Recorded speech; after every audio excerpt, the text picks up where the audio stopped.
رسالت کا نعرہ دنیا میں لگانے نکلے ہیں۔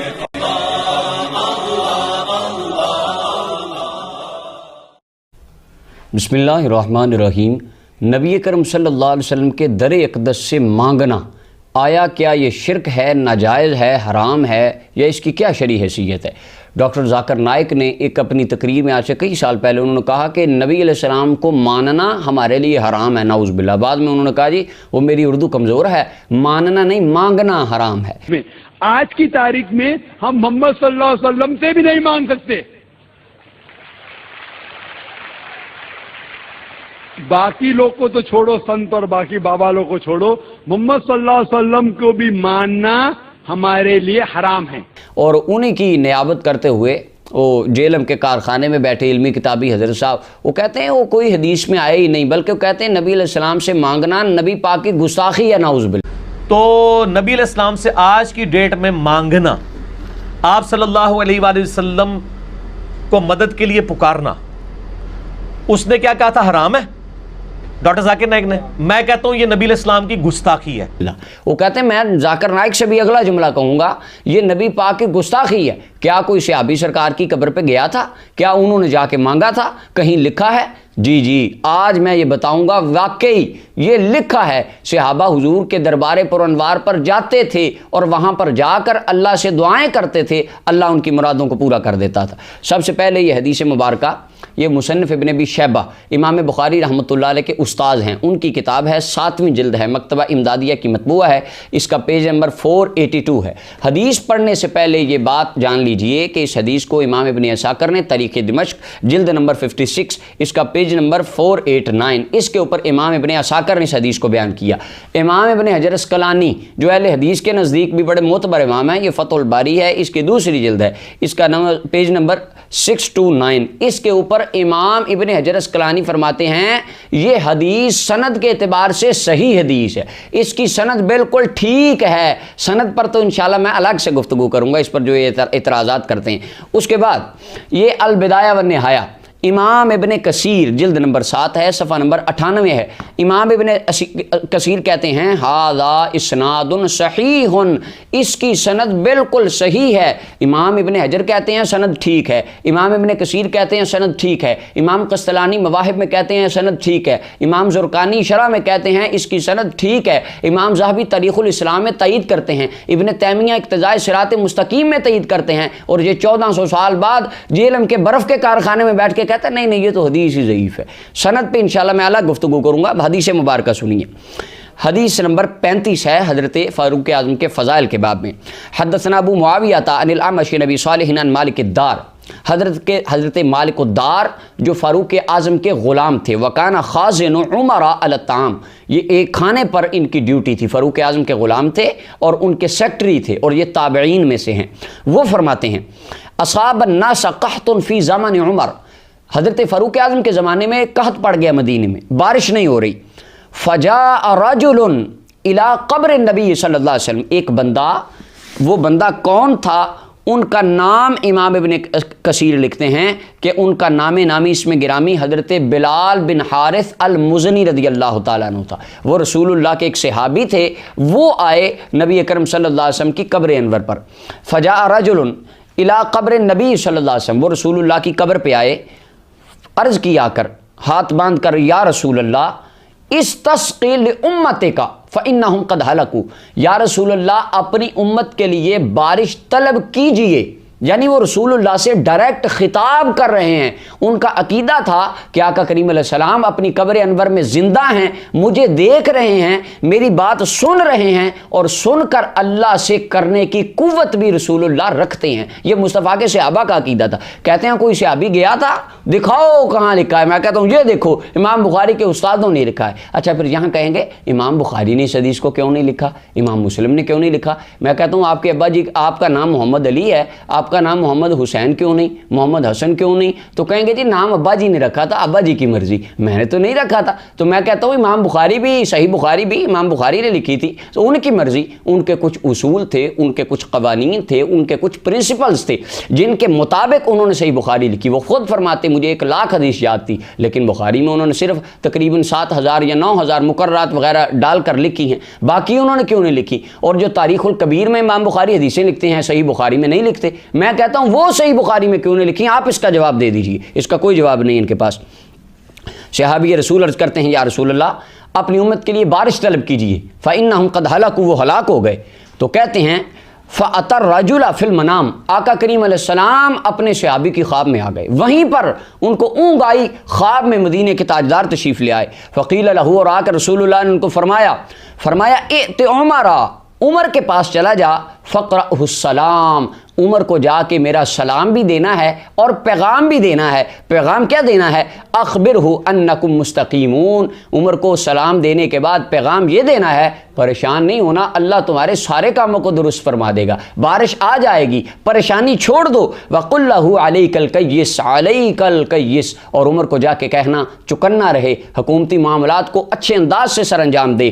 فاتا عمر, حضرت بلال بن حارث اٹھے, سیدھا فاروق اعظم کے پاس آ گئے اور آ کر فاخبرہ, ان کو بتایا کہ جناب آپ کو پتہ ہے بارش ہو نہیں رہی تھی, میں رسول اللہ کی قبر پہ چلا گیا, حضور کے مزار پہ چلا گیا, دربار رسالت مآب پر چلا گیا, میں نے جا کے حضور سے عرض کی یا رسول اللہ, اللہ سے بارش لے کے دیجئے, دعا کیجئے. تو آقا کریم علیہ السلام نے آپ کی طرف سلام بھی بھیجا ہے اور پیغام بھی بھیجا ہے کہ آقا کریم علیہ السلام نے فرمایا عمر کو کہنا بارش آ جائے گی اور چوکنا رہ کر حکومتی معاملات کو سر انجام دے. اب نبی علیہ السلام نے فرمایا میرا عمر وہ ہے جو دین کے معاملات میں سب سے زیادہ سخت ترین بندہ ہے. اگر دربار رسالت مآب پر جا کر مانگنا یا وہاں پر جا کے دعا کا رسول اللہ کی بارگاہ میں کہنا, اپنا نذرانہ عقیدت پیش کرنا, یہ شرک ہوتا یا بدعت ہوتا یا نبی علیہ السلام کی گستاخی ہوتا, جس طرح وہ علمی کتابی کہتا یہ تو گستاخی ہو گئی. اگر نعوذ باللہ یہ گستاخی تھی تو میں آپ سے سوال کرتا ہوں فاروق اعظم نے حضرت بلال بن حارث کو سزا کیوں نہیں دی؟ حالانکہ نبی علیہ السلام فرماتے سب سے سخت بندہ عمر ہے. چاہیے تو یہ تھا اگر شرک ہوتا, بدعت ہوتا, حرام ہوتا, آپ وہیں پر لٹا لیتے, کوڑے مارنے شروع کر دیتے, سزا دیتے کہ تو نے شرک کیا ہے, تو نے تو بدعت کی ہے, تو نے تو حرام کیا ہے. لیکن کیا فاروق اعظم نے کیا کیا؟ فاروق اعظم کی آنکھوں سے آنسو آ گئے اور عرض کرنے لگے یا ربی لا آلو الا ما حجزت عنہ, اللہ میں کوتاہی نہیں کرتا, اللہ میں درستگی سے حکومتی معاملات کو, اس کی اسٹیبلشمنٹ کو سر انجام دے رہا ہوں, مگر جن کاموں سے عمر عاجز آ جائے تو اس پر عمر کی مدد فرما. آگے سے رو کر رسول اللہ کے پیغام کو سننے کے بعد اللہ سے استقامت کی دعا کرنا فاروق اعظم کا فتویٰ بن جاتا ہے کہ جب کوئی مشکل وقت آ جائے تو رسول اللہ کے دربار پر جانا, مصطفیٰ جان رحمت کو اپنے دل کی آرزوئیں اور اپنی حاجتیں سنانا, یہ نبی علیہ السلام کے صحابہ کی سنت ہے اور اہل ایمان کا شیوہ ہے. اور اس سے پتہ یہ چلتا ہے جب کوئی بندہ جا کے رسول اللہ کو حال دل سنا دیتا ہے, اللہ اس کے حال دل کو قبول فرما لیتا ہے اور رب اس کی مرادوں کو پورا کر دیتا ہے. اب امام بخاری رحمۃ اللہ علیہ کے استاذ امام عبداللہ بن محمد بن ابی شیبہ اپنی اس کتاب مصنف ابن ابی شیبہ کے اندر اس حدیث مبارکہ کو لکھتے ہیں, جلد نمبر 7 ہے, اور امام ابن کثیر کہتے ہیں حدیث صحیح ہے, ابن حجر اسقلانی کہتے ہیں حدیث صحیح ہے, تمام محدثین کہتے ہیں یہ حدیث صحیح ہے. لیکن 1450 سال بعد وہ برف کے کارخانے میں جیل میں بیٹھ کے وہ علمی کتابی کہتا ہے نہیں یہ تو حدیث ہے ہی نہیں, یہ تو جھوٹی حدیث ہے. امام بخاری کے استادوں نے لکھی ہے جھوٹی ہے, لیکن امام بخاری نے جو لکھی وہ صحیح ہے. اللہ اکبر. تو یہ آقا کریم علیہ السلام کے صحابہ کی سنت ہے اور نبی علیہ السلام کی امت مبارکہ کا 1400 سال سے یہ طریقہ چلا.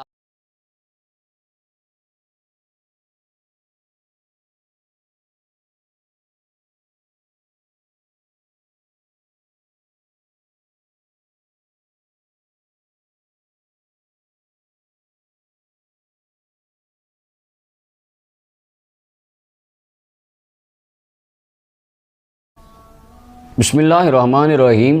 یہ گزشتہ گفتگو میں حدیث مالک الدار کی وضاحت سے ہم نے اس کے دلائل کی روشنی میں اس حدیث کو بیان کیا. اب اس حدیث پر کچھ اعتراضات جو خوارج کی طرف سے کیے جاتے ہیں, آج میں ان کا جواب تفصیل سے عرض کروں گا.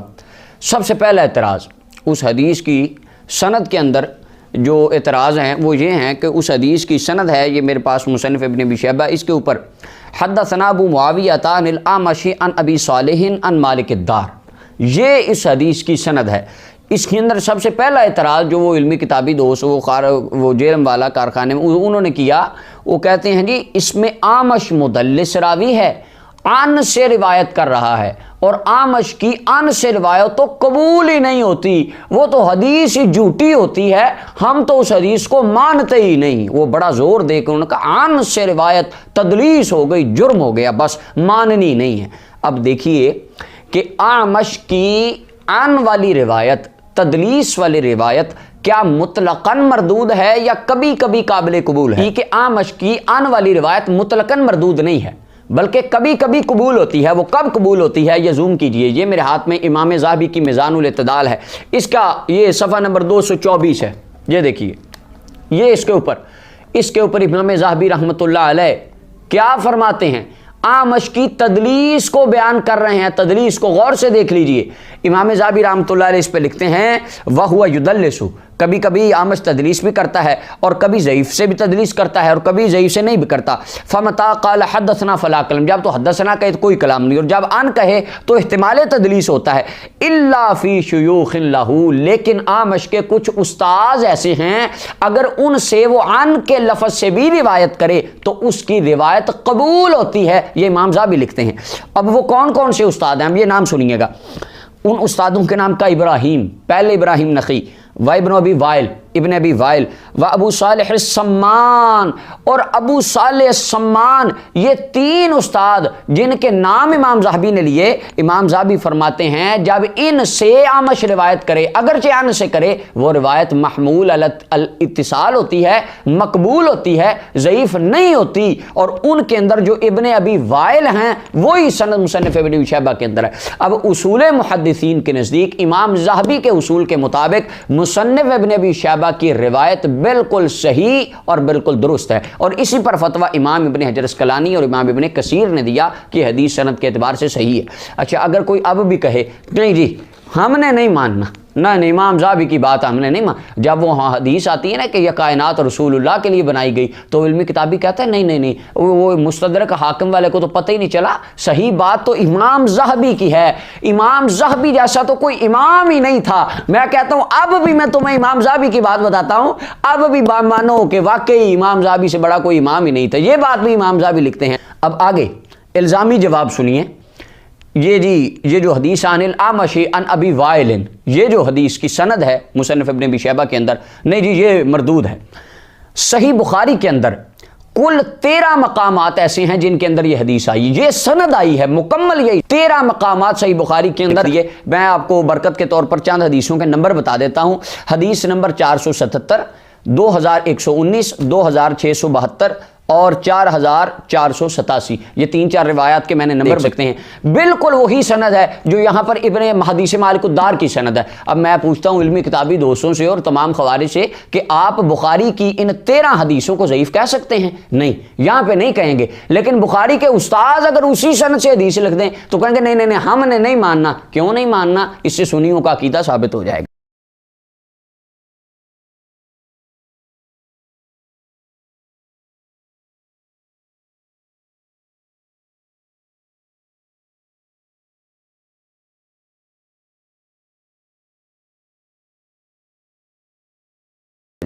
اب آگے آ جائیے، صحیح مسلم کے اندر 50 مقامات ایسے ہیں جن کے اندر بالکل وہی سند آئی ہے جو حدیث مالک الدار کی سند ہے، لیکن ان 50 مقامات کو آج تک کسی نے ضعیف نہیں کہا۔ کوئی اہل حدیث دوست خارجی یا علمی کتابی کہے کہ جی وہ مسلم کی 50 حدیثیں ضعیف ہیں، ہم ان کو مانتے ہی نہیں، تب بالکل ایسا نہیں کریں گے۔ لکھا اب آگے سنن اربع کے اندر سنیے گا، یہ بات آپ کے لیے نہیں ہوگی۔ سنن ترمذی کے اندر 50 مقامات ایسے ہیں جن کے اندر اعمش روایت کر رہا ہے، ان سے روایت آگے ابو صالح ہے، اور ان کے اندر اکثر مقامات کو علامہ البانی صاحب کہتے ہیں یہ حدیثیں صحیح ہیں، لیکن جب رسول اللہ کی عظمت کی بات آئی تو یہاں آ کے انہوں نے کہا نہ اس کو ہم نے نہیں ماننا، یہ حدیث ضعیف ہے۔ آگے ابو داؤد کے اندر 32 مقامات پر یہ سند موجود ہے، بالکل یہی سند جو حدیث مالک الدار مصنف ابن ابی شیبہ کے صحابی رسول اللہ کے قبر پہ گئے اور جا کر دعا کی، رسول اللہ کو مخاطب کیا، اللہ نے ان کی حاجت کو پورا کر دیا۔ بالکل یہی سند ابو داؤد میں 32 مقامات پہ ہے۔ البانی اکثر کو کہتے ہیں حدیثیں صحیح ہیں، لیکن جب عظمت مصطفیٰ میں یہ حدیث آئی، یہ سند آئی، انہوں نے کہا نہیں، ہم نے نہیں ماننا۔ ابن ماجہ میں 67 مقامات ایسے ہیں جن پر یہ سند موجود ہے، اکثر کو البانی صاحب صحیح کہتے ہیں، آپ اٹھا کے دیکھیے ان کے صحیح اور ضعیف سنن ابن ماجہ اور ابو داؤد۔ آگے سنن النسائی کے 9 مقامات ایسے ہیں جن کے اندر یہ حدیث موجود ہے، یہ سند موجود ہے، اور اس سند کو اکثر کو علامہ البانی صاحب صحیح کہہ رہے ہیں، لیکن جب عظمت مصطفیٰ میں یہ سند آئی تو انہوں نے کہا جی ہم نے نہیں ماننا۔ اب صحاح ستہ کے کل 221 مقامات ایسے ہیں جہاں پر اعمش روایت کر رہا ہے، روایت بھی ان سے کر رہا ہے، جو مصنف ابن ابی شیبہ کے اندر ہے، یہی سند ہے۔ 221 مقامات کل صحاح ستہ کے اندر۔ میں چیلنج کرتا ہوں کہ کوئی علمی کتابی یا خارجی لکھ کے دے دے کہ صحاح ستہ کے بخاری مسلم سمیت وہ 221 مقامات ضعیف ہیں، ہم تو مانتے ہی نہیں۔ کیوں جی؟ اعمش ہے، ان سے روایت کر رہا نہیں۔ اکثر روایات کو خود کہتے ہیں یہ صحیح ہیں، لیکن جب عظمت مصطفیٰ میں یہ حدیث آ گئی، یہ روایت آ گئی، تو ان کا نا جی ہم نے تو اس کو ماننا ہی نہیں، یہ تو حدیث لکھی ہی نہیں، ضعیف ہے، یہ تو جھوٹی ہے، نعوذ باللہ۔ یہ پہلا اعتراض جس کا جواب آپ کے ذمہ کرم پہ باقی ہے، جو قیامت تک کے لیے آپ کو وقت بھی دیا ہے کہ اس کا جواب آپ نے دینا ہے۔ اب آگے دوسرا اعتراض اس حدیث پر جو کرتے ہیں، اس کی سند پر، وہ کہتے ہیں جی مالک الدار تو مجہول راوی تھا، وہ تو ثقہ ہی نہیں تھا، اس کا تو پتہ ہی نہیں۔ البانی صاحب نے بھی یہی اعتراض کیا، ان کا مالک الدار۔ اچھا مزے والی بات یہ ہے کہ البانی صاحب نے اس حدیث کی سند پر اعمش کی تدلیس کا کوئی انہوں نے اس طرح کا اعتراض نہیں اٹھایا، کیونکہ انہوں نے امام ذہبی کو پڑھا ہوا تھا۔ لیکن آج کل کے یہ چھوٹے ممولے کہتے ہیں اعمش تو مدلس تھا، اب یہ 221 مقامات کو ضعیف کہہ دیں، ہم مان لیں گے کہ واقعی یہ بھی نہیں ٹھیک۔ اب آگے مالک الدار، دوسرا اعتراض جو اس حدیث پر کیا جاتا ہے اس کی سند پر، وہ یہ ہے کہ مالک الدار مجہول راوی تھا۔ امام بخاری رحمۃ اللہ علیہ نے تاریخ الکبیر میں اختصار کے ساتھ اس حدیث کو اسی سند کے ساتھ بیان کیا اور اس پر کوئی جرح نہیں فرمائی۔ دوسری بات، یہ میرے ہاتھ میں تاریخ دمشق ہے، اب اس کو زوم کیجئے، اس کا صفحہ نمبر 489 ہے، اس کے اوپر پورا باب امام ابن عساکر نے قائم فرمایا۔ یہ دیکھیے پورا باب ہے مالک الدار کے اوپر، امام ابن عساکر جیسا امام پورا باب قائم کر رہا ہے ان کے احوال اور ان کے قرائن پر۔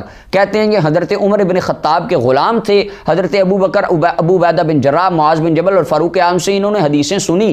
وروا عنہ ابو صالح، اور ابو صالح نے ان سے روایتیں کی ہیں۔ اب مالک الدار غیر ثقہ یا مجہول نہیں تھے، امام ابن عساکر کہتے ہیں ثقہ تھے، آگے نیچے انہوں نے وہ حدیث بھی لکھ دی، پوری حدیث لکھ دی۔ اب اس کے بعد یہ طبقات الکبریٰ امام ابن سعد کی، اس کی 5ویں جلد ہے، صفحہ نمبر 8 ہے، اس کے اوپر امام ابن سعد جیسا امام لکھتا ہے مالک الدار فاروق اعظم کے غلام تھے اور حضرت ابو بکر عمر سے انہوں نے روایت کی، اور ابو صالح السمان نے ان سے روایت کی، وکان معروفن، اور وہ بھی معروف تھے۔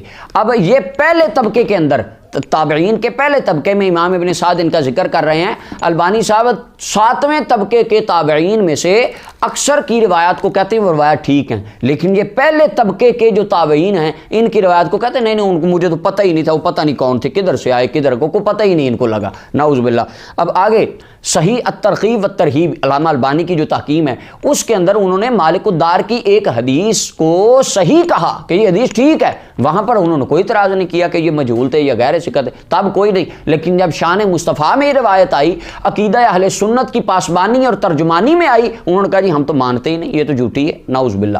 اب تیسرا اعتراض کرتے ہیں، کہتے ہیں جی ابو صالح اور مالک الدار کے درمیان، ابو صالح اور مالک الدار کے درمیان انقطاع کا گمان ہمیں ہوتا ہے، یہ تیسرا اعتراض ہے۔ اب ہم آپ کو صحیح مسلم کا مقدمہ پڑھائیں گے، جو آپ بار بار کہتے ہیں نا آپ کو تو اصول حدیث کا پتہ ہے، وہ علمی کتابی کہتا ہے ان کو تو مولویوں کو تو پتہ ہی نہیں اصول حدیث کیا ہوتا ہے۔ میں آپ کو صحیح مسلم کا مقدمہ پڑھاتا ہوں، آج میں آپ کو بتاتا ہوں کہ صحیح مسلم کے مقدمے میں کیا لکھا ہے۔ آپ کھولے ابھی اٹھائیے صحیح مسلم اور اس کا مقدمہ کھولے، امام مسلم رحمۃ اللہ لکھتے ہیں 2 راویوں کی آپس میں ملاقات کا ہونا لازمی نہیں، بلکہ معاصرت ان کا ایک زمانہ پایا جانا ہی حدیث کی صحت کے لیے کافی ہے، اور ان دونوں کا زمانہ ایک تھا۔ اب امام مسلم کے اصول اور قانون کے مطابق، ان کے فتوے کے مطابق بھی یہ حدیث درست ہو گئی، اللہ اکبر۔ اب آگے چوتھا اعتراض، وہ کہتے ہیں جی مزار مصطفیٰ صلی اللہ علیہ وسلم پر جانے والا، اگر آپ کی ان باتوں کو مان بھی لیں تو نبی علیہ السلام کے دربار پہ جو بندے گئے ان کا تو نام ہی پتہ نہیں تھا، وہ وہاں تو یہ آتا ہے فجا رجل، ایک بندہ گیا، وہ بندہ پتہ نہیں کون تھا۔ اب کوئی پتہ نہیں گیا کون تھا، اسے کوئی دلیل نہیں بنائی جا سکتی۔ میں کہتا ہوں یہ بھی اعتراض ختم ہو جاتا ہے۔ یہ البدایہ والنہایہ امام ابن کثیر کی اس کی 7ویں جلد ہے، صفحہ نمبر 97 ہے۔ اس کے اوپر امام ابن کثیر لکھتے ہیں حتی اقبل بلال بن حارث المزنی، وہ آنے والا کو عام بندہ ایویں بندہ نہیں تھا، بلکہ حضرت بلال بن حارث المزنی رضی اللہ تعالیٰ رسول اللہ کے صحابی تھے۔ اگر ان کو آپ مجہول مان بھی لیں تو اس کے اندر صحت کی بنیاد فاروق اعظم کے سکوت اور فتوے پر ہے کہ سارے واقعے کو سننے کے بعد فاروق اعظم نے خاموشی کا اظہار کیا، جس سے آپ کی رضا کا پتہ چلتا ہے کہ فاروق اعظم ان کے اس عمل پر راضی تھے، اور ان کا بھی یہ ایمان تھا کہ جب مشکل وقت آئے تو دربار رسول صلی اللہ علیہ وسلم میں حاضر ہو کے اپنی حاجات سنا دو، رسول اللہ کو اپنا درد دل سناؤ، اللہ اس کو پورا کر دیتا ہے اور اللہ اس کو قبول فرما لیتا ہے۔ اب یہ جتنی میں نے چند تحقیقی باتیں پیش کی، اس کا جواب یہ تمام وہ حضرات جو اس حدیث کا انکار کرتے ہیں ان کے ذمہ کرم پر ہے۔ اللہ تعالی ہمیں عقیدہ اہل سنت کی پاسبانی کرنے کی توفیق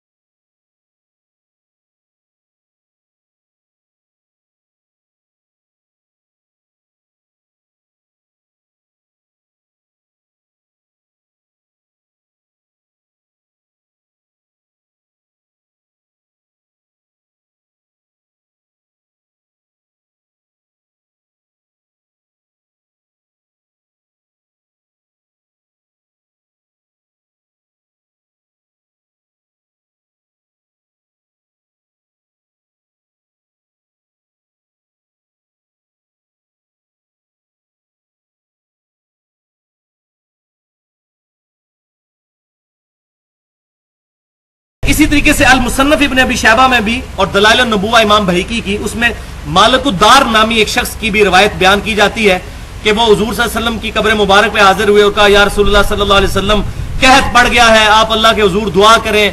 تو حضور صلی اللہ علیہ وسلم ان کو خواب میں آئے اور کہا کہ عمر کو جا کے میرا سلام کہنا، عمر کو کہنا کہ عقل مندی سے کام لے، سختی نہ کرے، اللہ تعالیٰ تمہیں عنقریب سیراب کر دے گا، اور یہ سارے معاملات۔ تو وہ حدیث جو ہے اس میں محمد بن حازم اور آمش مدلس، دو راوی مدلس ہیں اور ان سے روایت کر رہے ہیں۔ سب سے پہلے وہ کہتے ہیں کہ اس کا پہلا راوی ابو معاویہ یعنی محمد بن حازم وہ مدلس ہے اور ان سے روایت کر رہا ہے۔ پھر کہتے ہیں دوسرا راوی سلیمان الاعمش ہے، وہ بھی مدلس ہے اور ان سے روایت کر رہا ہے، لہذا مدلسین جب ان سے روایت کرتے ہیں تو ان کی روایت سماع کی تصریح نہ ہونے کے باعث ضعیف قرار دی جاتی ہے۔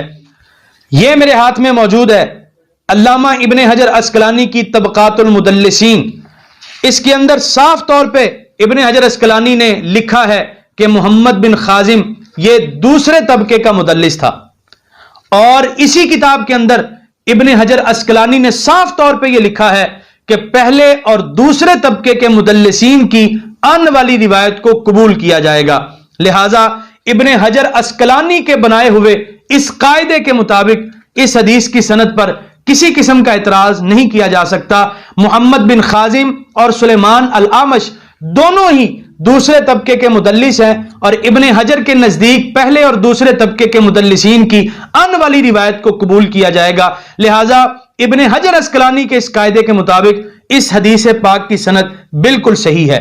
اسی کے ساتھ اس کا دوسرا جواب یہ ہے کہ یہ میرے ہاتھ میں موجود ہے میزان الاعتدال، اس کی جلد نمبر 2 ہے، علامہ ذہبی سلیمان الاعمش کا 3517 نمبر پر ترجمہ لکھتے ہوئے کہتے ہیں کہ سلیمان الاعمش اگرچہ مدلس ہے، لیکن جب یہ ابراہیم سے، ابن ابی وائل سے اور ابی صالح السمان سے روایت کرے تو محمولۃ علی الاتصال، تو اس کی ان والی روایت بھی سماع پر محمول کی جائے گی، اتصال پر محمول کی جائے گی۔ علامہ ذہبی کی میزان الاعتدال ہے، صفحہ نمبر 224 ہے۔ تو ہم نے جو حدیث پاک مصنف ابن ابی شیبہ کے حوالے سے پیش کی، اس میں آمش اپنے استاد ابی صالح السمان سے روایت کر رہا ہے، لہذا علامہ ذہبی کے بیان کردہ اصول کے مطابق بھی اس حدیث کی سند بالکل صحیح ہے۔ ناظرین محترم، اس اعتراض کا تیسرا جواب یہ ہے کہ یہ میرے ہاتھ میں موجود ہے بخاری شریف، بخاری کی حدیث نمبر ہے 347 نمبر حدیث پر